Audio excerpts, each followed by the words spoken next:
সেখানে কতগুলো বিষয় দ্বিমত পোষণ করেছি অন্য অন্য দলের সাথে, এবং সেই মিটিং থেকে বেরিয়ে এসে আমরা জনগণের সামনে, দেশের মানুষের সামনে পরিষ্কারভাবে তুলেছি আমরা যে কোন কোন বিষয়ে আমরা একমত এবং কোন কোন বিষয়ে আমরা দ্বিমত পোষণ করি।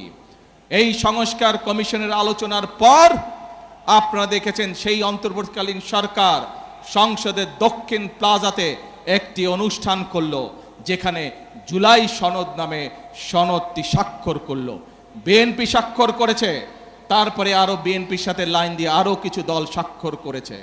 প্রিয় ভাই বোনেরা, এই বিগত 17 বছর আন্দোলনে বিএনপির শত শত নেতাকর্মী গুম খুনের শিকার হয়েছে। বিএনপির লক্ষ লক্ষ অর্ধ কোটি নেতাকর্মী গায়েবী মামলায় নির্যাতিত হয়েছে।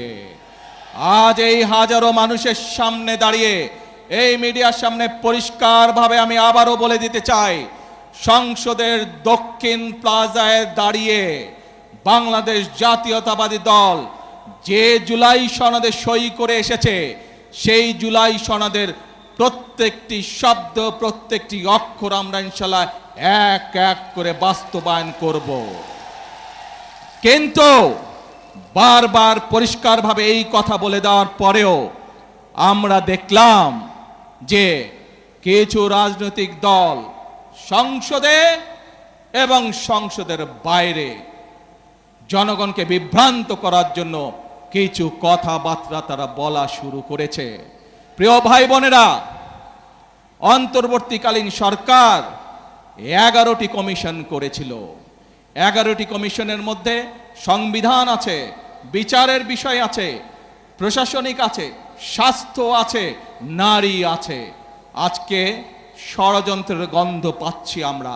খেয়াল করে দেখবেন, যারা এই সংস্কার করে যারা জনগণকে বিভ্রান্ত করতে যাচ্ছে, জুলাই সনদের সম্পর্কে বিভ্রান্ত করতে চাচ্ছে, তারা কিন্তু নারীর স্বাধীনতা অথবা নারীর উন্নয়ন নিয়ে কোনো কথা বলে না।